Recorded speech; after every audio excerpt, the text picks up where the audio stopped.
नमस्कार, मैं हूं डॉक्टर संतोष अग्रवाल। मैं एक यूरोलॉजिस्ट और किडनी ट्रांसप्लांट सर्जन हूं। यूट्यूब चैनल में मैंने बहुत सारे किडनी ट्रांसप्लांट पे वीडियो डाले हैं और अभी मैं कुछ वीडियोस मैंने प्लान किए हैं कि जो किडनी डोनर में जो एक्सपेंसिव इवैल्यूएशन होते हैं, मतलब जब किडनी डोनर और रेसिपिएंट का जब वर्कअप चल रहा होता है, तो डोनर में जब इनिशियल इवैल्यूएशन के बाद जब यह देख लिया जाता है कि डोनर मेडिकली फिट है, तो कुछ एक्सपेंसिव टेस्ट किए जाते हैं जो कि ये डिसाइड करते हैं कि किडनी लेनी है कि नहीं, लेफ़्ट किडनी लेनी है कि राइट किडनी लेनी है।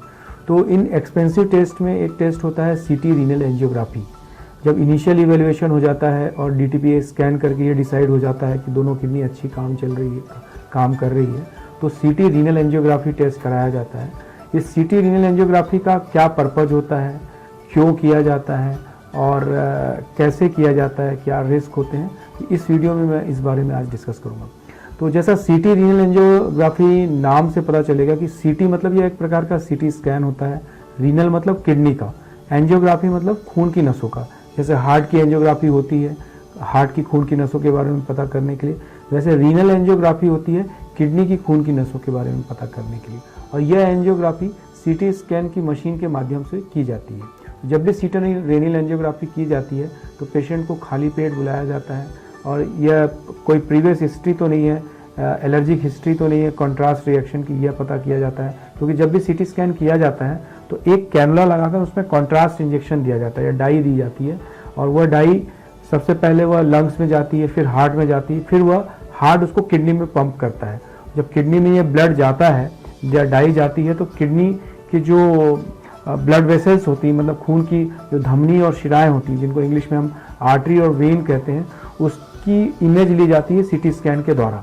तो सीटी स्कैन के मशीन में जब पेशेंट अंदर जाता है तो मल्टीपल इमेज एक्विजिशन किए जाते हैं, बहुत सारे इमेजेस लिए जाते हैं, और वह जब डाई जाती है किडनी में तो वह यह दिखाती है कि वो किडनी में डाई कैसे जा रही है और कैसे बाहर आ रही है।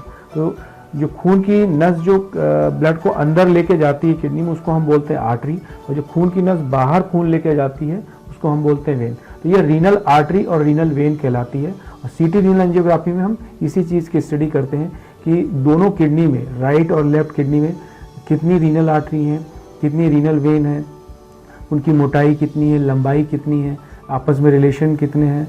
किडनी में कोई अबनॉर्मलिटी है तो पता चल जाता है। अगर छोटे मोटे स्टोन्स जो सोनोग्राफी में नहीं डिटेक्ट हो रहे हैं तो उसके बारे में आइडिया लग जाता है। किडनी में कई बार सिस्ट होते हैं जो सोनोग्राफी में मिस हो जाते हैं, वो पता चल जाते हैं। छोटे मोटे ट्यूमर्स भी सीटी स्कैन में पता चल जाते हैं। तो ये सारी एडिशनल इन्फॉर्मेशन मिलती है। तो सीटी रीनल एंजियोग्राफी का पर्पज़ ये होता है कि खून की नसों की संख्या कितनी है और कैसे लेना है उसके बारे में डिसाइड किया जाता है। सीटी रीनल एंजियोग्राफी में जो रिस्क होता है बेसिकली एलर्जिक रिएक्शन का होता है, क्योंकि इसमें हम इंजेक्शन लगाते हैं कॉन्ट्रास्ट एजेंट का या डाई देते हैं। तो बहुत रेयर पॉसिबिलिटी होती है, प्रोबेबली फ्यू इन मिलियंस, कि यह एलर्जी पैदा कर सकता है। जब एलर्जी होती है तो शरीर में रैशेज हो सकते हैं या कई बार ब्रेथलेसनेस, बीपी ड्रॉप होना, एनाफाइलेक्सिस रिएक्शन होना, ये सारी चीज़ें होती हैं। तो जब भी सीटी रीनल एंजियोग्राफी कराएं तो अगर किसी भी प्रकार की एलर्जी है या प्रीवियस एलर्जी है कॉन्ट्रास्ट एजेंट की तो ज़रूर डॉक्टर को बताएं। इससे मतलब यूजली या तो फिर सीटी रीनल एंजियोग्राफी कैंसिल किया जाता है, एमआरआई एंजियोग्राफी की जाती है, या तो अगर इस टाइप की कोई पॉसिबिलिटी की अगर संभावना है तो पहले से एंटी एलर्जिक मेडिकेशंस को रेडी किया जाता है।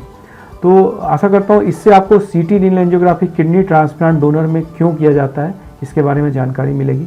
और आगे की वीडियो में हम ये इसके अलावा जो और भी एक्सपेंसिव टेस्ट होते हैं, जैसे कि HLA टाइपिंग या HLA cross matching, CDC cross matching, इसके बारे में भी डिस्कस करेंगे। Thank you.